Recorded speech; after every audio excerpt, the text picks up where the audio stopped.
My name is Austin Anderson. I'm a junior at ORU, and I'm a sergeant in the Marine Corps. I knew that I wanted to come to ORU when I was 8 years old. We came to the Mabee Center as a church or as a family. My dad had brought a group of us here. I had the opportunity to walk around and look at all the trophies and all the stuff that the Mabee Center was and had embodied, and it just made me want to be here, want to be a part of something bigger. It almost felt like it was serene, to tell you the honest truth. It was a very long time ago, and it almost felt like maybe that the peace of the Lord was here. Over the years, that sentiment is something Austin Anderson has kept even through trials of life and hardship. However, his path at ORU would be of a different course as a new opportunity opened up to this wide-eyed, small-town boy.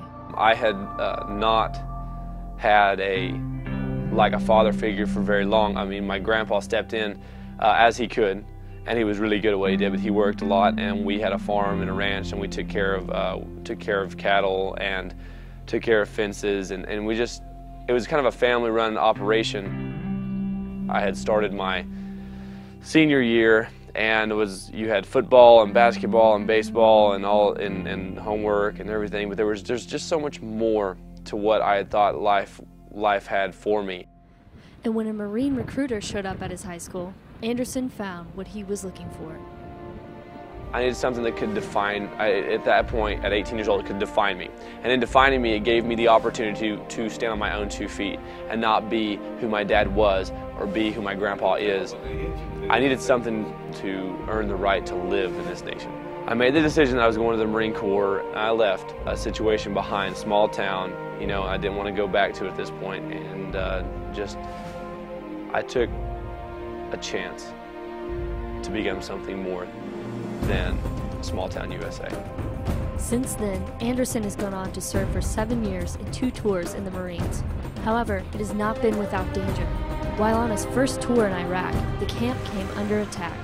After suiting up and getting ready for battle, they were told to stand down and wait it out, and Anderson got a chance to call his uncle back home. And I said, man, it's been rough, and my uncle said to me, so what happened? And so I began telling him this story about this night, how they found this cache of mortars that were headed toward our camp, and the stuff that was going on that night with all the loom rounds heading over and the helicopters flying and just everything was just going crazy. And he said to me, he said, you know what is really funny is that if this is on this day, he said, I got a phone call from Australia at that point, and one of the ministers that's in a I guess a prayer relationship with my uncle called him and said, we've got to pray for Austin right now. As he told me this story, the time frames lined up to the middle of the night.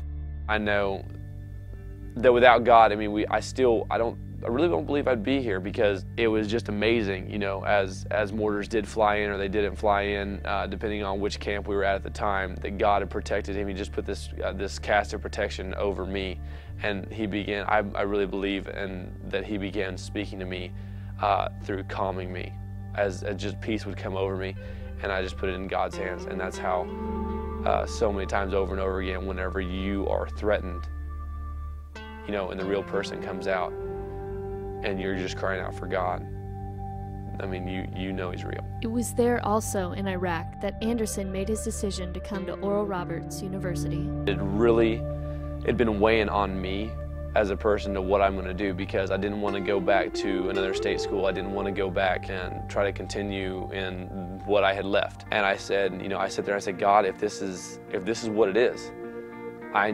need it. Taking that leap of faith, Austin is finally here at ORU, realizing his dream from long ago, and has quickly gotten involved, knowing that this step is changing him for the better.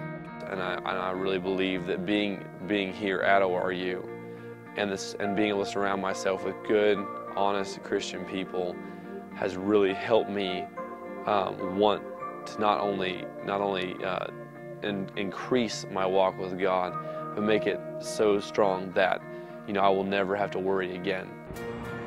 This is Brooke Nanowski reporting for Telenews.